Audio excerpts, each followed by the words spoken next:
એક ધોબીનું કામ કરનારી વૃદ્ધ મહિલા હતી કે જે બહુ જ મહેનતુ, દયાળુ અને ધાર્મિક સ્ત્રી હતી. એની પાસે ગમે તેટલું કામ હોય પણ એ રવિવારે રજા રાખતી જેથી તે ચર્ચમાં જઈ શકે. આ સ્ત્રીની પડોશમાં 2 જુવાનો રહેતા હતા. તેઓએ જોયું કે આ સ્ત્રી આખું અઠવાડિયું કેટલું બધું કામ કરે છે, છતાં રવિવારે આરામ કરવાને બદલે નિયમિત રીતે ચર્ચમાં જાય છે.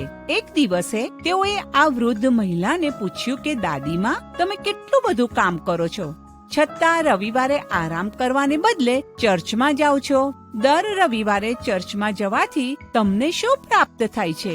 તેણે જવાબ આપ્યો કે પેલા કપડાં ધોવાઈ રહ્યા છે તે શું તમે જુઓ છો? મેં તેને સાબુ અને પાણીથી ધોયા છે અને તે હવે ચોખ્ખા થઈ ગયા છે, પરંતુ તમે એ પાણી જોયું કેટલું ગંદુ છે. એ જ રીતે ચર્ચમાં જઈને મેં જે કંઈ મેળવ્યું છે તે કદાચ હું બતાવી શકું તેમ નથી, પણ હું તમને એટલું તો ચોક્કસ કહી શકું છું કે ચર્ચમાં જઈને ઈશ્વર સાથે વિતાવેલ સમય દ્વારા મને જે શાંતિ અને આનંદ મળે છે તે અદ્ભુત છે.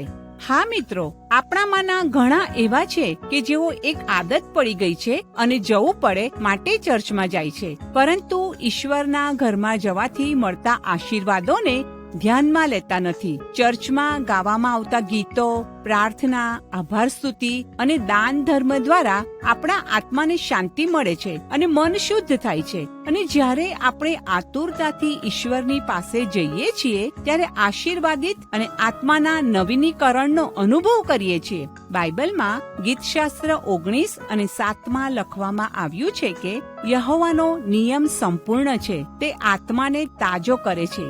યહોવાની સાક્ષી વિશ્વાસપાત્ર છે, તે અબુધને બુદ્ધિમાન કરે છે. તો ચાલો આપણે ભલે ચર્ચની વિવિધ સેવાઓના ભાગીદાર ના બનીએ, પરંતુ આતુરતાથી હાજરી આપીએ અને આશીર્વાદોને પ્રગટ થતા જોઈએ.